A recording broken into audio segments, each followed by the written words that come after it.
안녕하세요. 149화 안전한 작업 수행 절차에 대해서 말씀을 드리겠습니다. 안전작업 시스템입니다. 본 시스템은 본 기능 외에도 안전 문화가 정립이 되어 있어야 이 시스템이 체계적으로 내실화 있게 돌아갈 수 있습니다. 교육 훈련, 안전 문화, 공정 문화, 유연 문화, 소통 문화, 그리고 경영진의 리더십이 정착이 되어야 이 표준 안전 절차가 원활하게 운영이 된다고 생각을 합니다. 표준 작업 절차인 SOP가 있을 경우는 작업 안전 분석을 시행하지 않아도 됩니다. 그래서 표준 작업 절차서가 작성이 되어 있어야 그 절차대로 작업을 수행했을 때 작업을 가장 안전하게 마칠 수 있다고 생각합니다.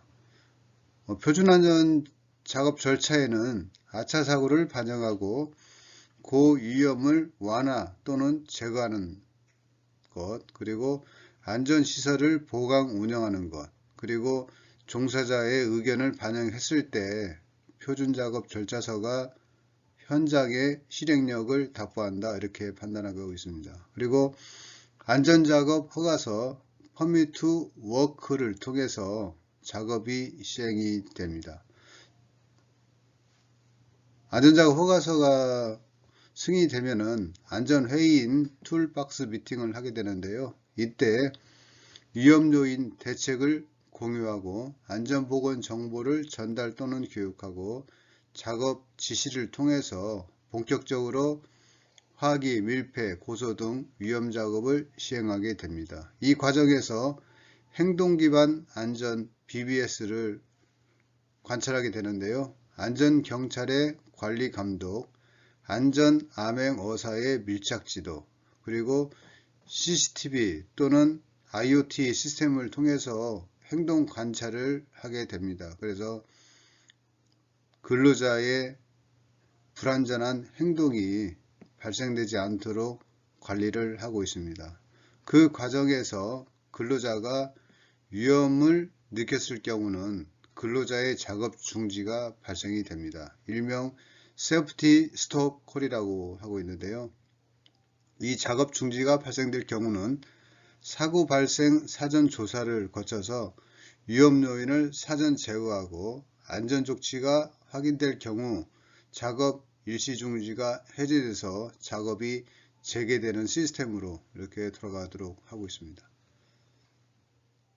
저희가 일반 사기업체에서 그 안전수칙 운영되는 내용을 보면 필수 안전수칙을 위반하면 처벌이 됩니다. 출입 금지 또는 처벌이 되는데 근로자가 스스로 작업 중지를 요청할 경우에는 처벌이 되는 것이 아니고 포상을 합니다. 그래서 근로자가 스스로 위험을 느꼈을 때는 작업 중지 요청을 하도록 이렇게 안전 문화가 성숙되고 있다고 이렇게 판단이 됩니다. 다음은 안전작업 허가서의 형식입니다. 허가서의 종류는 많은 종류가 있는데요. 성면 제거 작업 허가제, 위험경보제, 의상은 고용노동부에서 PFM 대상 설비에 대해서 위험경보제 확인 후 작업을 하도록 이렇게 하고 있습니다. 작업 허가제는 승강기, 건설의 민간사에도 도입이 되어 운영이 되고 있습니다. 그리고 보통 작업을 하는 안전작업 허가서 퍼밋 투 워크가 작업장에서 많이 도입이 돼서 운영이 되고 있습니다. 허가서의 절차는 신청, 확인, 승인 후 출력 및 사용하도록 그렇게 되어 있습니다. 그래서 허가서는 서류로 되어 있고요. 모바일 서명도 최근은 많이 이루어지고 있습니다. 그리고 돌발 작업에 대해서는 긴급 허가서라고 해서 허가서보다 약간 간소화된 허가서가 운영이 되어 있기도 합니다. 밑에 하단부에 보시는 화기작업 허가서는 코샤 가이드에 나오는 내용이 되겠습니다. 허가서 발행 요건은 구역별 현장 비치를 해야 되고요. 신속성, 정확성, 책임성을 답보를 해야 됩니다. 그래서 허가 요청을 한 후에 신속하게 허가 승인이 나서 작업을 해야지 너무 시간이 걸린다면은 현장에 정착되기가 어렵습니다. 그리고 정확성도 필요합니다. 그 현장의 안전조치를 누가 어떻게 확인하는지에 대한 업무 분장이 체계화되어 있어서 정확하게 안전조치를 확인 후에 허가서가 승인되도록 이렇게 되어 있고, 입회, 감독 등 책임 관계도 명확히 해야 사고 발생이 되지 않겠습니다.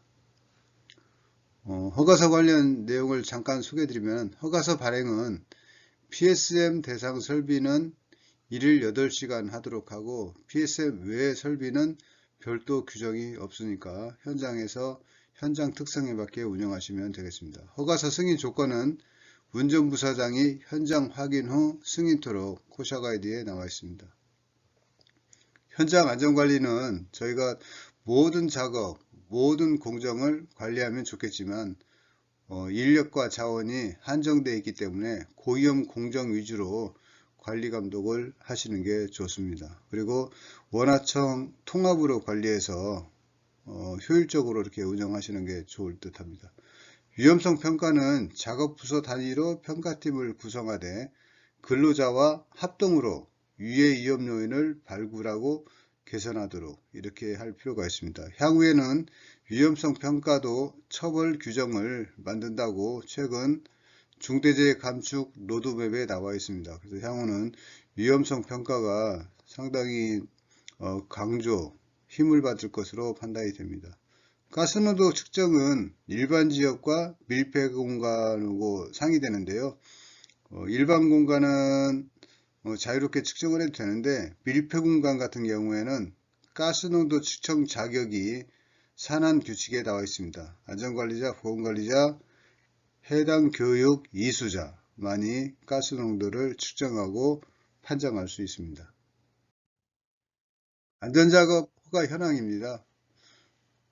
안전작업 허가 발행 대상과 유효 기간은 제가 조사한 5개 회사 모두 모든 작업에 대해서 허가서를 발행하고 있고 1일 8시간 유효한 것으로 되어 있고, PSM 대상이 아닌 것은 그 작업 기간을 한 5일 정도로 탄력적으로 적용하는 사업장도 있습니다.